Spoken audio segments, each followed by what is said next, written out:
Lemos em Gálatas capítulo 2, versículo 16, que sabendo que o homem não é justificado pelas obras da lei, mas pela fé em Jesus Cristo, temos também crido em Jesus Cristo para sermos justificados pela fé em Cristo, e não pelas obras da lei. Porquanto pelas obras da lei nenhuma carne será justificada. A lei mencionada no versículo é a lei de Moisés, também conhecida como a lei do Senhor, que está resumida para nós nos 10 mandamentos em Êxodo capítulo 20.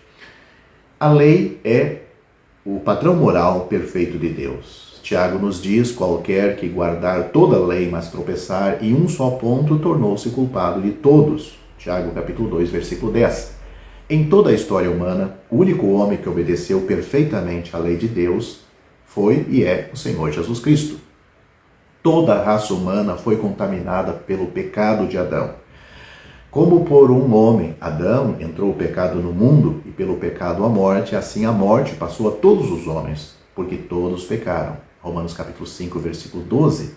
Deus declarou cada um de nós culpado. Romanos capítulo 3, versículo 19.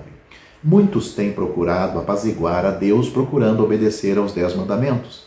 Mas tudo o que a lei pode fazer é nos dizer o que fazer, não nos dá o poder para fazê-lo. Além disso, já quebramos a lei e Deus pede conta do que passou. Eclesiastes capítulo 3, versículo 15. No entanto, embora Deus odeie o pecado e tenha considerado cada um de nós culpado, ainda assim lemos: porque Deus amou o mundo de tal maneira que deu o seu Filho unigênito, para que todo aquele que nele crê não pereça, mas tenha a vida eterna. João capítulo 3, versículo 16. Deus odeia o pecado, mas ama o pecador, e esse amor se estende a todo mundo. Deus ama cada indivíduo, independentemente do que eles tenham feito. Mas Deus não pode nos salvar só porque Ele nos ama. Nossos pecados ainda permanecem como uma barreira entre nós e Deus. Então Ele enviou seu Filho ao mundo para pagar o preço por nossos pecados. Na cruz, Cristo foi punido por Deus em nosso lugar. Pedro colocou isto de uma forma muito clara quando disse: porque também Cristo padeceu uma única vez pelos pecados, o justo pelos injustos, para nos conduzir a Deus, ou para nos levar a Deus. 1 Pedro capítulo 3, versículo 18. Deus estava disposto a punir seu Filho e Cristo estava disposto a pagar o preço para que pudéssemos ser salvos.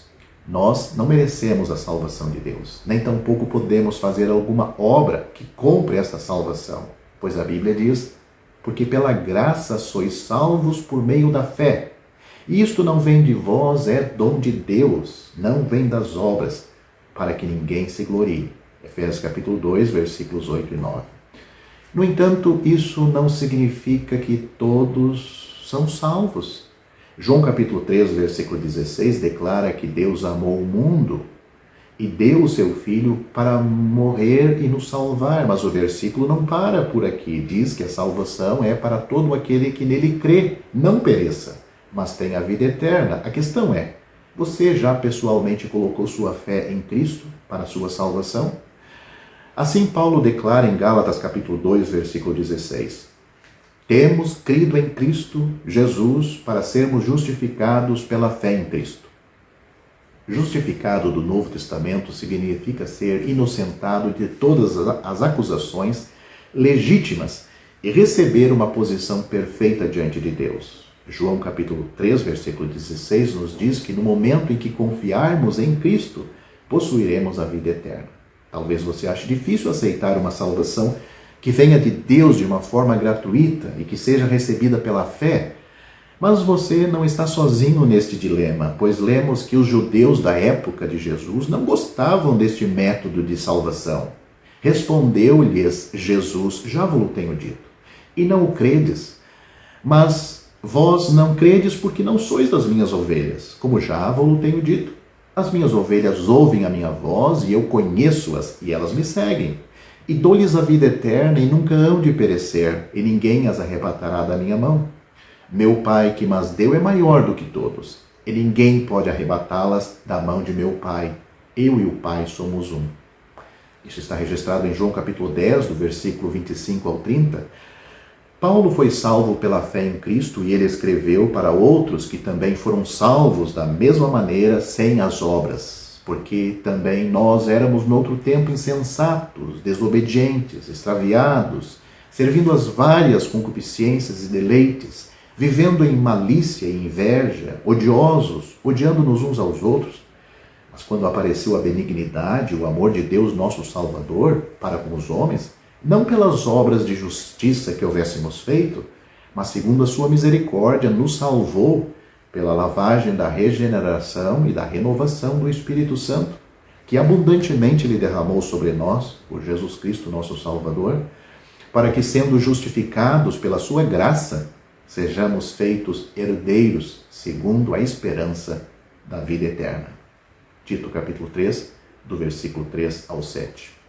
A certeza da salvação vem pela fé na palavra de Deus. O Senhor Jesus Cristo disse, de uma maneira muito clara, na verdade vos digo, quem ouve a minha palavra e crê naquele que me enviou, tem a vida eterna e não entrará em condenação, mas passou da morte para a vida.